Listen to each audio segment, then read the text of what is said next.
this is Marin, and you're listening to Homeschool Unrefined, the podcast where we keep homeschool simple, real, and fun. And this is Angela. You've got episode 138, How We Homeschool Through a Pandemic, part 9.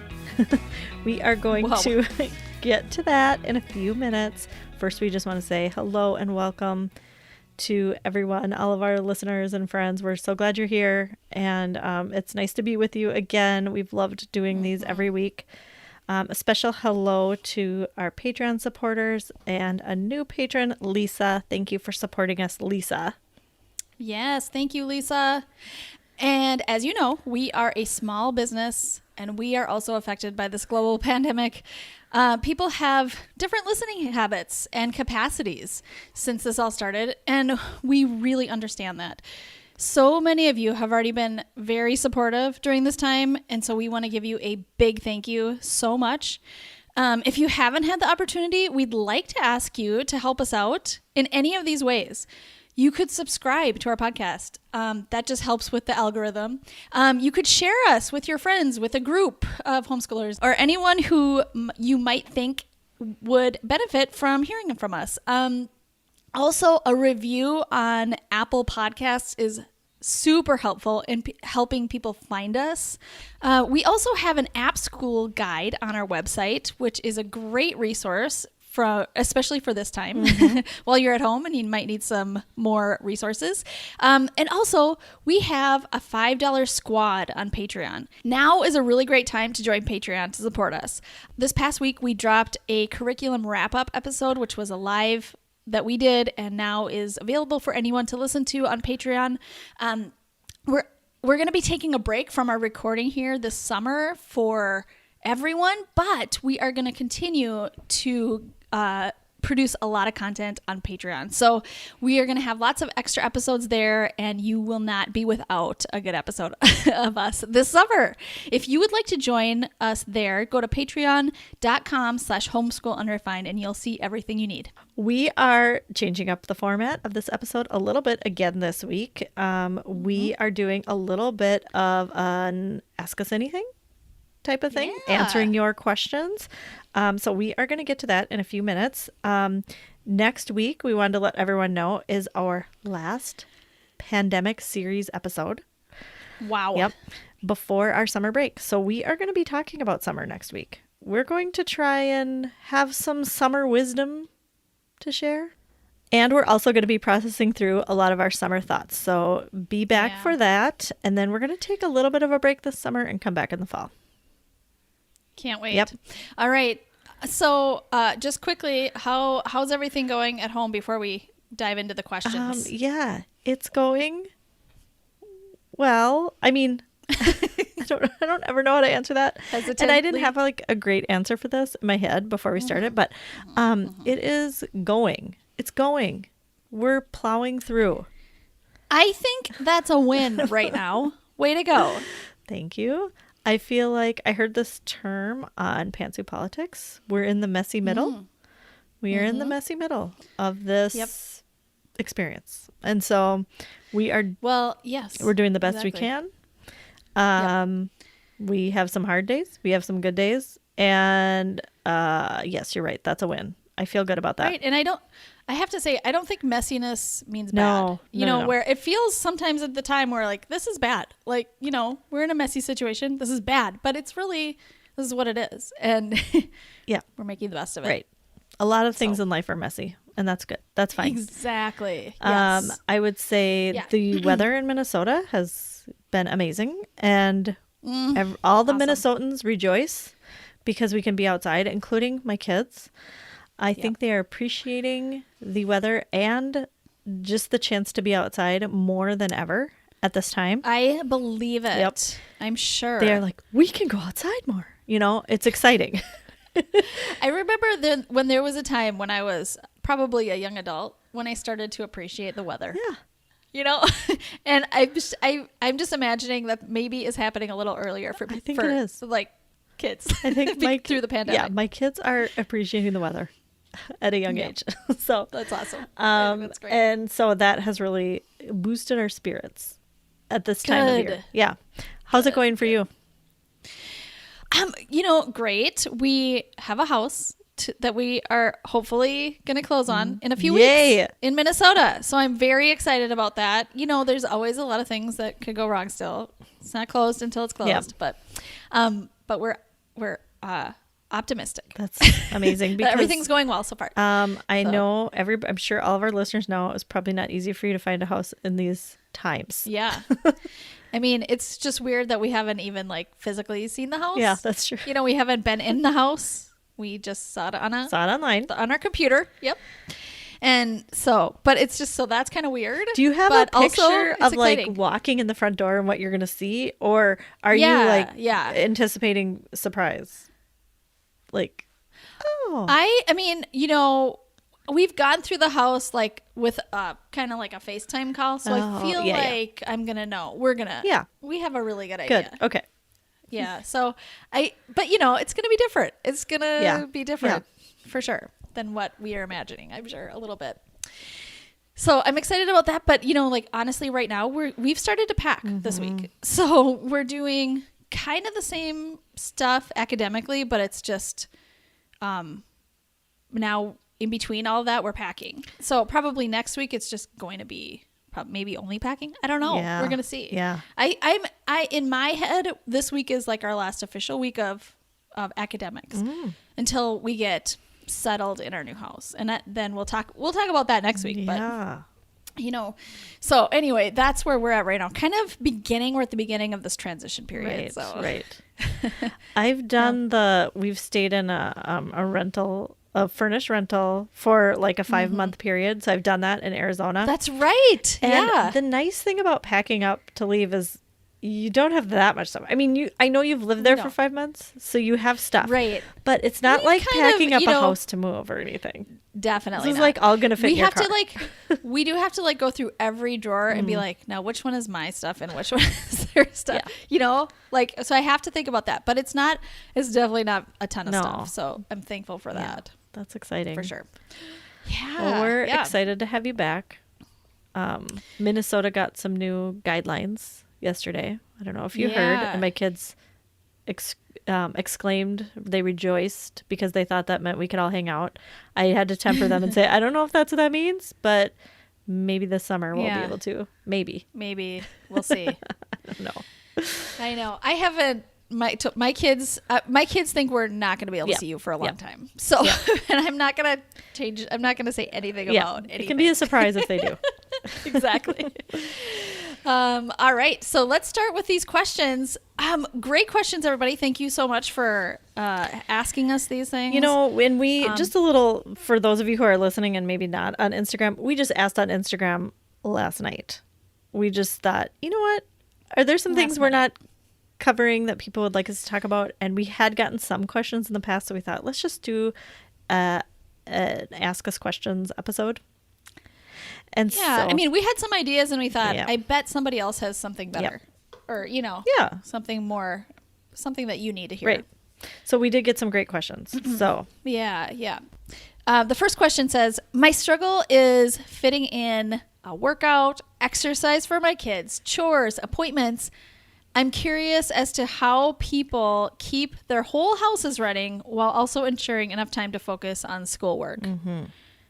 That is tough. It's tough all the time without a pandemic. And I feel like it seems like, okay, we're home now. We don't have a bunch of other commitments. We should be able to do all this. But it's actually, I think, can be kind of harder. Yeah. I just wanted to validate this question asker that this is a struggle.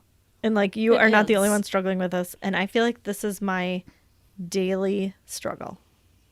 If I could name one thing, this might be it for me.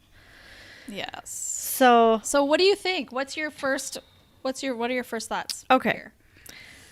I think that all these things with keeping the house running, like exercise, getting outside, chores, appointments, fitting in a workout for the parent, stuff like that.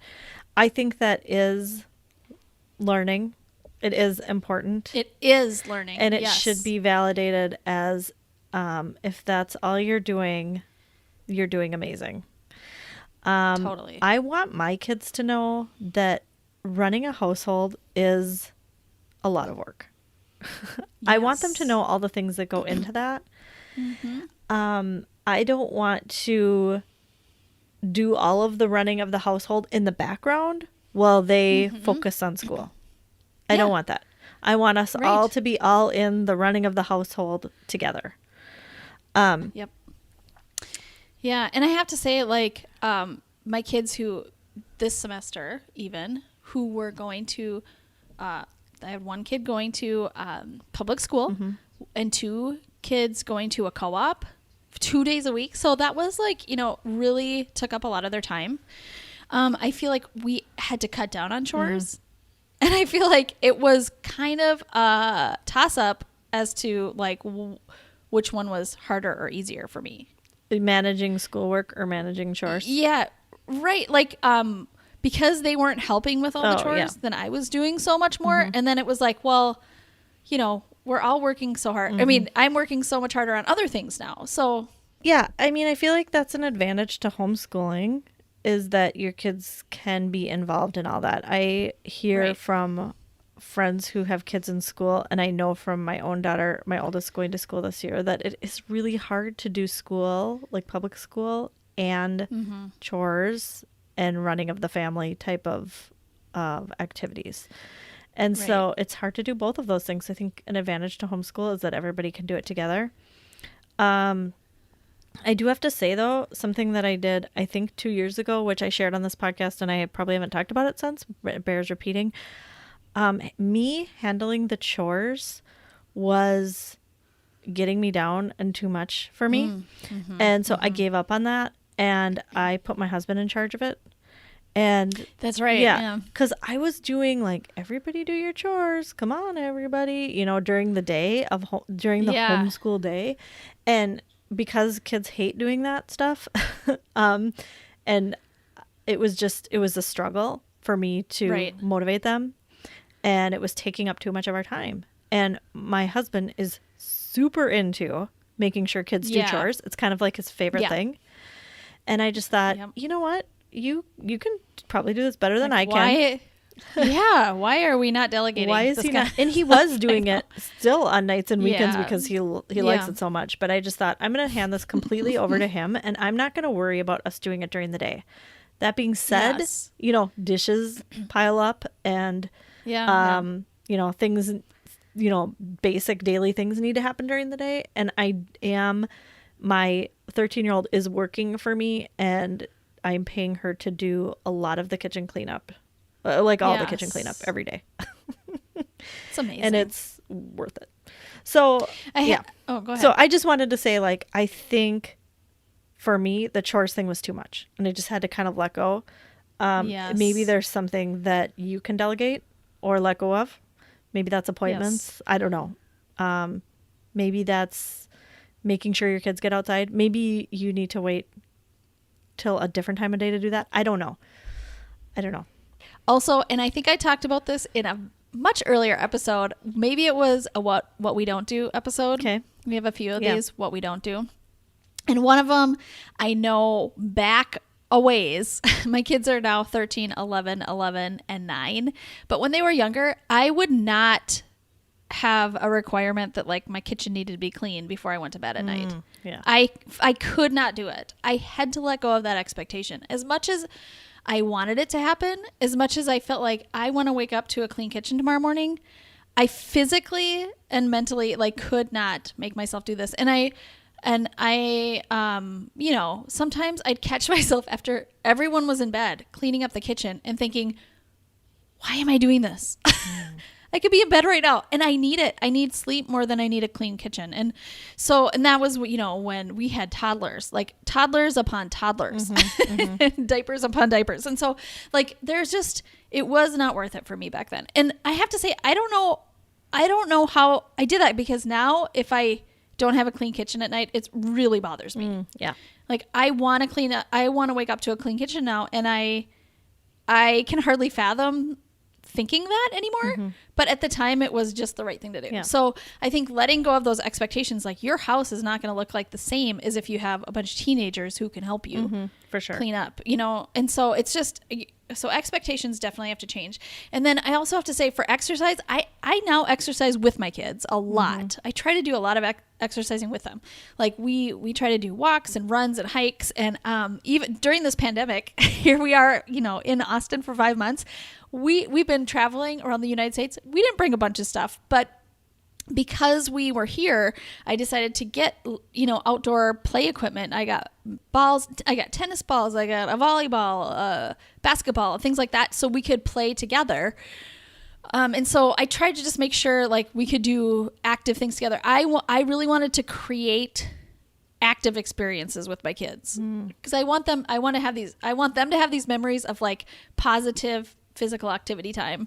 And so that's what I did. And then also every time I do exercise with my kids, anytime I'm doing something, I give myself credit by putting it, like I put on my watch, I'm exercising now. Right. Because you are. So I feel I am exercising. And so I get credit for that. Okay. And then also, I'm not going to say I never feel bad about this, but my self-talk is to not feel bad about giving my kids downtime, screen time, playtime, whatever, while I go out and exercise by myself. It's right now a non-negotiable for me. Yeah. It is my barometer. Like if I can't do that, I am going to explode. Yeah. Like it's not going to work. Our house doesn't work unless I get out and exercise by myself. Yeah. And so like that's worth anything to me. So my kids get screen time a lot when I go exercise. And sometimes that's an hour a day. Sometimes it's a half hour a day. Sometimes it's 2 hours a day. I just want to go hike by myself and do, it is worth it to me. It is completely worth it depending on what my schedule is. But, it is so important, and it changes the homeschool. It changes my relationship with each kid, with each of my kids and my husband, and it changes everything. Yeah. So that is really important to me. This goes a lot with another question we got, which is just, do you have some mental health tips for mom? And as I was thinking about what you were just saying, a lot of like what I wrote down for this mental health answer was kind of mirroring what you were saying. Yeah. So I just wanted to touch on this a little bit. Regarding the mental health tips, I would ask yourself, what is it that you need? What are your things that help you feel better mentally, right? So that might be like connecting with friends. That might be exercise. That might be meditation. It might be getting outside. It might be journaling. I don't know, whatever it is, whatever you do that helps your mental health, what is it? And it might be like all of those things. Right? Right. And so what I try and do is like I have my things, which is me getting outside for exercise, like a walk or something. I also do about 10 to 15 minutes of yoga / meditation every morning. So those are my two things that are really impactful on my mental health. And then what I try and do is put that first. And like I said to our first question, this is really a struggle for me. So I don't get this right every day. I get this right like 20% of the time maybe. But on my best days, I put myself first, and those things are at the top of the list, before anything else. And I just have to say, when I do that, the day goes so much better. I don't know why I don't do this every day. Yeah, but right. I agree. Like last week was a great example. I think it was last week or the week before. I cannot remember. But I had this day where it was a weird quarantine day. I had like 4 things on the schedule that I had to do, like meetings, like record a podcast. That's a lot. I know. It was like I had a lot of appointments at home. And I thought to myself the day before, I was kind of dreading this day. I was like, how am I going to get all this stuff done, still do school with the kids, still be there for everybody emotionally, still get meals made, and take care of myself? Like, this is going to be impossible. But the night before, I wrote out a schedule, and I put in my stuff first. So I thought, I'm going to go for a walk at 8 a.m. That is going to be the first thing I do. And then at the end of the day, I'm going to go for another walk at like 5 p.m., And then this is when I'm going to fit in this thing with this kid or whatever. And I have to say, when that day came, I found myself in the middle of the day going like, oh, I'm feeling good. Like I kind of have some free time right now. Like, what should I do? It's so and great. Yeah. it was really surprising to me because I thought that this day, it was like one of the best days. It went so well because I had planned it out and put myself first. Yeah. Right. Yes. So I should probably be doing that every day. I'm not like one to have a strict schedule. I don't love that. But I think when I do and my stuff is in there as a priority, it just goes better. Yeah. Yep, absolutely. I like that. That reminds me of the analogy of the big rocks. Oh yeah. First, you put, when you put, I don't know the exact story, but You like have a jar. if you have a bunch of, when you're trying to fit a bunch of rocks into the jar, you want to put the big ones in first, and then you can fit the tiny ones in within there. You just pour those over the big rocks and they just fit where they fit. Yeah. I mean, they all fit. It all fits, but you have to put the big rocks in first or otherwise it won't work. Yeah. So, and that's what I feel like self-care is for us. Yeah. Martin, did you have any mental health tips? Well, I think all those, you probably said it better than I did, but I was going to say, just take the time that you need for yourself. Just make that a priority. You said it better, but I think that's completely right. For me, this might seem counterintuitive to you, but I need a lot of alone time. As an extrovert, I'm very much an extrovert, but I definitely need to get away from my family, especially during the pandemic when we're together all the time. And so that's one of my big rocks. It's just, I need to be alone.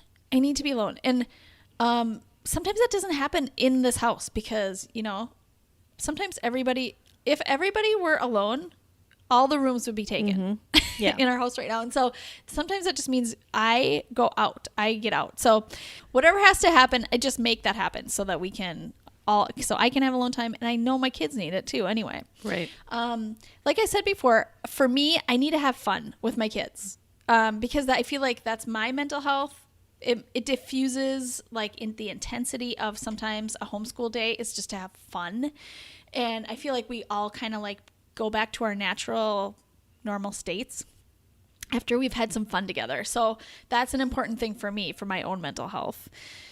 Another thing that I have really made a priority during the pandemic is having a date with Sean, my husband, and which seemed impossible at first. I was like, how is this ever going to happen? We're never going to be able to talk again. But we just decided Saturday mornings we're going to drive and have coffee together in the car. And breakfast tacos. But it's been so great. It's sometimes the only time during the week when we can have an extended conversation, like more than 10 minutes. And it's like a breath of fresh air every Saturday morning. So that has been definitely like a mental health requirement for me during a pandemic. Awesome. And it's great for us because we have older kids and we can leave them on Saturday morning, especially because half of them are probably sleeping anyway on a Saturday morning. But I have to say, like, we could, do this in our backyard too. I know you have dates at home. We've tried. Too. We've tried. Yeah. And the key for us is like setting it up ahead of time with the kids, which is, so it takes some planning. So we can't really be spontaneous, but we're not as, it's great that you have a schedule every Saturday morning. We haven't been doing that. Yeah.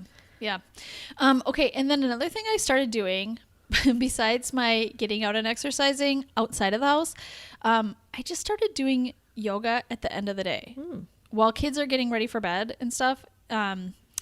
If you've listened for a long time, I used to take walks at the end of the day, and then Sean just took over bedtime. Like, it just happens. He is really great at it, but like if I'm around, I just kind of take over bedtime, right?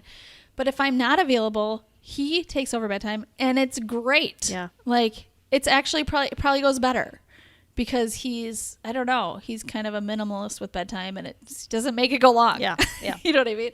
And so I just started doing yoga at the end of the day, and I'm now just unavailable for a while.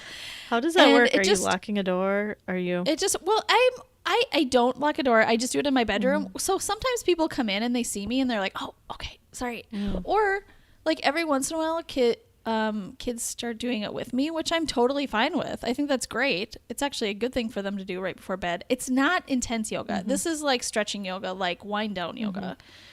And so I just feel like if anybody joins me, great. Yeah. This is going to go better for everyone. Bedtime's going to even go better. So, so I'm just doing that. And it's one of those big rocks that people just like work around. Yeah, that's great. So I love it. Yeah. All right, let's move on to our next question. Okay. I love this question. What are some homeschool fails and loves this year or this quarter? All right, here we go. I'm just going to name them.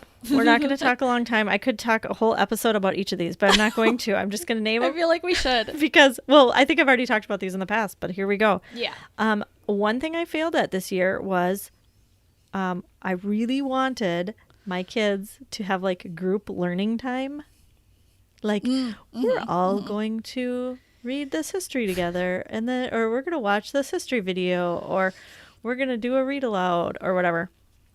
And whole family everybody learning learning in the same room. That's what I just really love. And my 13-year-old had been telling me like it wasn't working for her, and I was like, okay, well then we'll just do a little bit. And then one day I was just like, okay, fine, I'll let you do your own thing. And then it went so much better. Yeah, she like brightened up and was joyful again. Just think. Yeah. So me like trying to force my own ideas of what I wanted is a big fail. Another big fail is, and I'm not blaming myself, but we don't really have a lot of in real life homeschool friends. And like a lot of them moved away. Like all of them moved away or went to school or something. Yeah. And that's a huge failure. I don't know what to do about that moving forward. I feel like at least in our community, homeschooling really drops off at this age, in the middle school to high school age. It is. Yep. There's a lot of homeschool groups for the elementary kids or younger elementary. Yep. And then about middle school to high school, it really drops off. And so we just never fit like right in with a group. And so I'm bummed about that. But my kids has been that they have really developed their online friendships. And I'm really happy about that. And the quarantine has really helped with that because now everybody's just online. This is the thing you do. So that's how everybody has their friends. They're no different than anybody else. So I really love that. Some loves have been routine. It sounds so like basic. I'm sorry. But especially in the quarantine, getting us in that routine has been great. Like I said before a little bit, and that has been like my kids making that routine for themselves has been something that's worked really well. And then one last thing that's worked really well is getting outside help. And I mean that for like my son in, I think in February we decided to send him to a hybrid school. Now he only went for like 5 weeks and then he was home. But that was a really helpful. But it was something. It was a helpful 5 weeks, and it gave us more information about him and how he learns and like what's going to work for him and what's not. I don't know that we're going to do it again. We might. I don't know. But we definitely have a better picture now of things of how he learns. And so that was helpful. Yep. How about you, Maren? So great. Okay, so some fails, this is probably even just during the pandemic. I started letting our kids, while I did read aloud, I started letting them do screen games that did not have any sound. Fail, huge fail. They are not listening. They do not listen to read aloud. It would be like this. I'd get to a funny part of the book and then there would be like a big pause. I would pause. And then there would be like no sound. And then they'd look up at me and they'd be like, oh, like they'd be like, oh yeah. Oh, okay. That's the funny part. They're not listening. Yeah. So that had to end. That's interesting because I feel like giving my kids like a handheld puzzle or like doing a puzzle or something is helpful when you read aloud. Yes. But like when it's on a screen, no. Sometimes it's, for some reason it's with the screen. No. Okay. That's just good to know. They can't. I won't do that. And it's true. We have always had stuff to do during read aloud, and I feel like so many other things work. Yeah. So then I thought, if they're asking for screens, Why? Like, how is that so different? I just thought, great, that's fine. If you're listening, if you're getting all that, but it didn't. Okay. That was a flop. Okay. But it's hard to go back now because I said yes. It's like really hard to pull back. So, but it's not working. Another thing that we reinstated chores, like full on chores after everybody was home and there was no school and no co-ops. Full on chores for everyone, but like I didn't switch them up, and people like really revolted against that. They cannot be doing the same thing every day for like 5-6 weeks. It's not a good idea. And for me, like before all this, before this whole year for us of traveling and stuff, I had a pretty good system where it was like a 4-day, like we would rotate chores every 4 days. We have 4 kids, and it was just like everybody was on a loop, and it was just enough changing. And I think I just started this. I started out, I was late. I don't want to say I was lazy. I was just like, let's just do the minimal here. I want to do the minimal work. I'm just going to say, everybody just do the same thing every day. Can you do that? And that was a flop too. Another thing is just late bedtimes. I mean, and I don't know that there's anything necessarily that can help because we're not on this early schedule anymore. It's really hard to get up early, start our day at 7 or whatever. It's really hard. And then because that's the only really way for our kids to go to bed earlier. And they're kind of on their natural sleep cycle, which is probably good. It's just like I have no time to myself after they're in bed. I'm like tired when they're tired now. I know. Yeah, so I'm not a fan of that, but I don't know I don't have a solution for it, to be honest. My husband just says, let's just wake them up early. Let's just wake them up early. Jeremy but says I can't. that too. It's hard to do that. It's not as simple. Because then they just don't get the sleep, and it's not their natural rhythm. Yes. I don't know. Yes. And I just think, well, what are we going to do at 7 a.m.? I'm going to wake them up, and then I'm going to be like, I don't know what to do with you guys. Sorry. No. They're not into anything at 7 a.m. No. I'm not into anything at 7 a.m. So, things that I've loved during this pandemic is I've loved how, and this, I don't know, this might be an unpopular opinion, but I've loved how the school here in Austin has worked with our 5th grader on her online learning. I've loved it. She loves her schedule. I love her schedule. It's like just the right amount of work for her. And she gets to do, actually, it's just enough so that she's getting her independent like work time, and she loves that. And then she also gets to join in on some of our homeschool stuff. Yeah. It's like just like the perfect blend for me. That's awesome. I wish we could do it. I wish we could do that all the time with all of our kids, but I don't know if that's even possible. So it'll be interesting to see what schools do after this. Maybe this is going to start a new revolution, a new, hybrid of some kind of school system. We'll see. So, and then in my 13-year-old, so that was my 11-year-old, one of my 11-year-olds, my 13-year-old is doing a co-op online. She actually is just finishing this week, but, and that has been great for her too. Yeah. So, I feel like I'm so excited about the possibilities of what might happen with online learning after this, because I feel like there's so many resources out there and so many great things that our kids could learn, online. And maybe this pandemic has kind of like opened up those ideas in people. So I'm hoping. I've also just loved not having a ton of outside distractions, so that like when we go hiking, when I say, hey guys, let's go hiking, there's not like a bunch of like, well, we're too tired, we did too much today, we can't do hike, you know what I mean? There's like, yeah, actually you can go hiking. Yeah. And they actually like it now.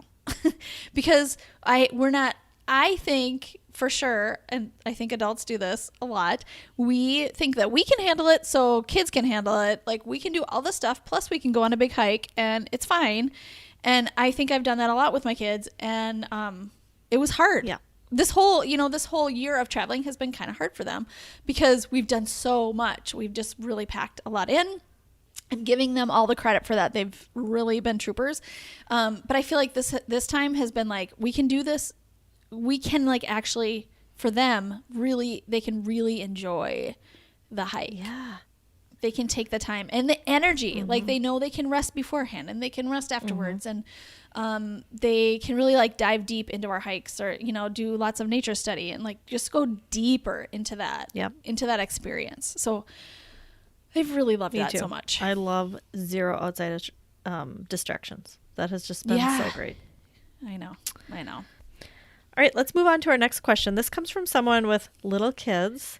She's wondering if we can just talk about how we do this stuff with little kids. Her kids are 8, 5, and 2.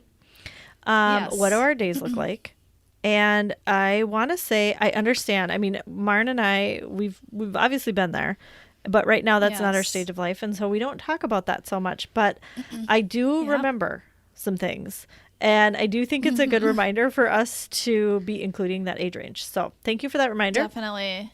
The couple things that I remember about this age was it is much more physically exhausting, I think, to have younger kids. And I would say now with older kids, it's much more emotionally exhausting. And this is just my experience. It might be different for you. But I feel like when my kids were younger, I was physically tired. Tired. And I think the two things that really got me through, if I could name two things that really got me through, it would be daily quiet time and early bedtime. Great tips. Both those things are no longer for us, and I miss them dearly. And I think the combination, like knowing that I could have this daily rest time, and it was really a non-negotiable, and then knowing come 7 o'clock, I mean, I started bedtime at like 6:30. Yeah. But 7 o'clock, I could just veg out or do whatever I needed to do from like 7 to 9. Those were good times, weren't they? That saved me. Yeah, that saved me. I know. I remember putting our kids to bed so early too. I mean, it was light out. It was light out. It was summer. Didn't care. Yeah. And I was just actually, I had to go back because my oldest was saying, when did you stop putting us to bed early? Because she remembers this as when she started to get to watch Survivor. We watch Survivor as a family. It's on at 7 o'clock in our area, right? On Wednesday nights. And Jeremy and I have been watching since the beginning. And so we always put the kids to bed early, like usual. And then at 7 o'clock, we watch Survivor. And the first season she watched was in 2015. And that's when we started letting them stay up a little bit later. And she was 10. So I was, until she was 10, 8, and 6, they were going to bed early. And I remember it got a little weird for her. Like, I remember being like, it's a little early, but you're like, nope, it's fine. I know you're still awake. It's fine. You can read. See, that's exciting. So anyway, I would recommend those two things. Now, for the daily quiet time, it was always important to me because your youngest hopefully naps, right? So your youngest is going to go down for that nap. Hopefully, right. For like, an hour and a half to 2 hours or something. So during that time, it is non-negotiable. Nobody bothers you, right? And so what can you do to make sure that the other kids are quiet during that time? Because you really need that break. And so for me, I had a rest time box that only came out at rest time, and it had cool, fun activities in it that you only get to play with during rest time. That was one thing I did. Another thing I did was I trained my kids to listen to audiobooks alone. Yes, me too. You did too. Yeah, I know. That was a big deal. This was hard. This was hard to do. I at the time, back then, there was a CD player and we had CDs. And I had to teach them how to put this new CD in and press play and whatever. And then we moved to iPods. And so now it's not like that anymore. But I think it's probably easier, right? That this is an option. This is an option for something you can do. You can also do all these other things in your rest time box. But whatever it is you're doing, you don't bother me. You have to just be quiet and rest during this time. Yep. And then I would also say that additionally, I know you said your oldest was 8, and I remember when my oldest was 8, I was really concerned about the academics because I was like, second grade or third grade or whatever. This is really important now. It's starting to get important. And now that I have the perspective of looking back, I know it is important, but it's also, I wish I could have recognized all the learning that was happening. Yes. All the academics that was happening without me even trying. Oh my gosh. And if I could go back and change anything, I think I know I would do way less academics with my oldest, right? Yes. And so my advice would be do much less of the academics than you think you need to do, like at less than a half an hour a day, Yes. Probably, right? Well, and it's different for every kid. Yeah, it's different for every kid. But it can be a smaller amount. And then I would say, when can you do that work? Don't use the rest time to do it. That rest time is for you. Right. So if you can do it in the morning with your 2-year-old around, great. But if you can't, don't take rest time. No, Definitely if you can't, can the other parent do it at night? Mm-hmm. Can you do it on the weekend? Can you do it at a different time? Because I think using the rest time is just so depleting. It's like by the time you get to that nap, you don't want to be doing academics with your oldest. Yeah. So. Yeah. I mean, I think the biggest reason why we even started homeschooling at the beginning was because I just felt like when my kids were like around that age, I was like, this just doesn't feel right to me. My kids are not developmentally ready for what like schools are expecting of them. And I kind of had to look at myself too then and be like, well, what am I doing at home that's like not really developmentally right for them either? Like I started having expectations, and we all do. Like I know I want to do something different, but still we feel like this urge to like conform a little bit to what schools are doing. And so when we got to do math at math time, or we got to do language arts at language arts time, and like that kind of mentality I had to throw out the window, because that was not how my kids learned at all. It wasn't necessarily a developmental thing. It was more just like, this is not how their brains are wired, really. I still see that today. I mean, we do subjects, but like sometimes it's all together, you know, and it's just natural learning. So one thing and you said this so well, but the things that I thought of was everything is learning, especially when they're 8, 5, and 2. I just think if you do no academics, like official academic time, they are learning so much. Play cards, play games. Games have so much learning in them at that age, especially going out to explore. So much learning. There's science, there's math, there's language arts in there. I mean, and just having them keep a journal or something about what they saw outside today, or just what is their interest. Legos? Can they write about Legos? Can they dictate to you stuff about Legos and you write it down? I know we've talked about that a lot. So, just like find ways, see the learning in their living. And I think that's so important when they're that age. As they get older, I feel like, maybe like, I know in the Simplicity Parenting book, which we both reference a lot, Kim John Payne talks a lot about how as they get older, like teenagers, that's when they need like a little more intensity in their work, in their play and stuff like that. Like they need maybe an intense schedule, sometimes even, or a sport. But when they're kids, they don't need that. They are natural learners, and it's everywhere. So I would just say, like, keep your eye out for all the learning that's actually happening, and you will not feel like you need to do a ton outside of that. The other thing is, I've always felt very inclined to prepare my home as an environment for learning, so that like the natural learning can just happen. So like I like to have things out so that it's kind of like, what is it called? Strewing.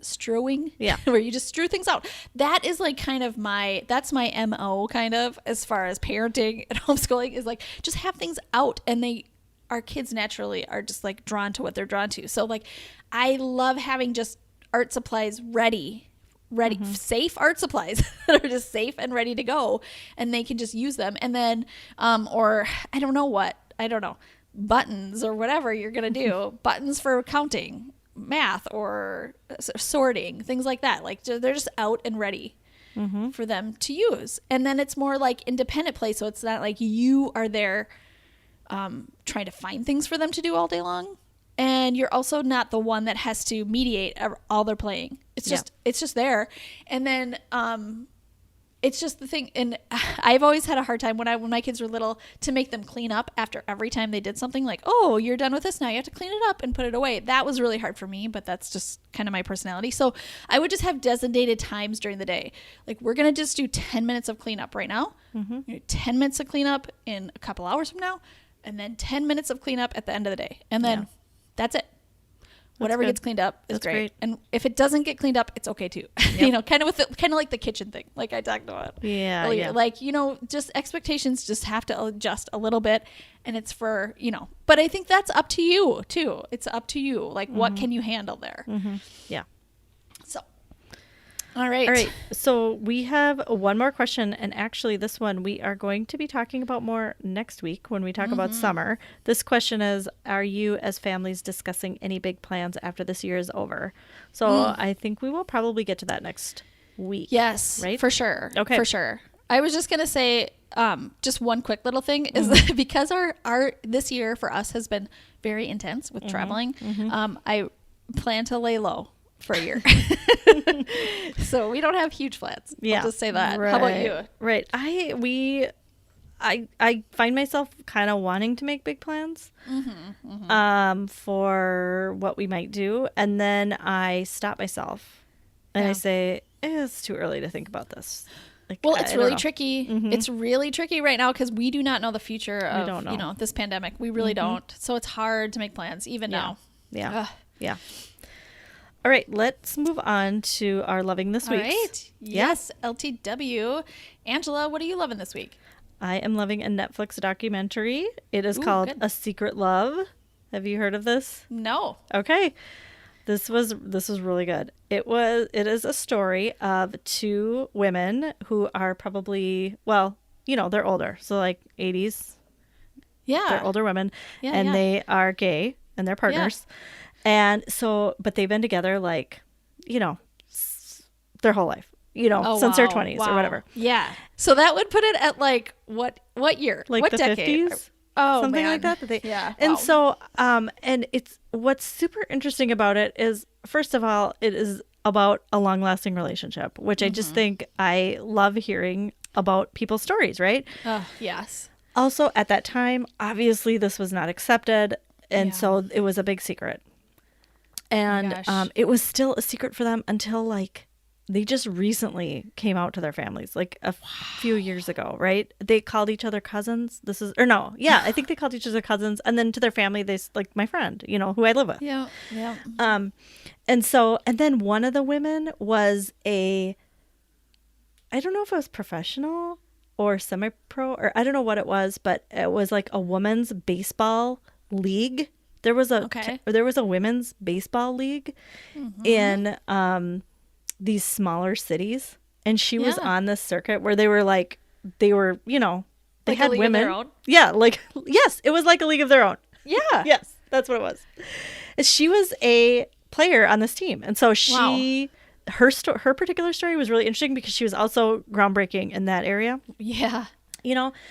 And so it's also a story about them like getting older and like, what are we going to do? Like, where are we going to move to? All those big decisions that older couples face. Like, they wanted to stay in their house. They didn't want to have to move. But like one of them was getting, really kind of frail and it was cutting harder. And how's the other one going to take care of the one? And so then their families try and intervene. And so it was like these really hard conversations about just aging.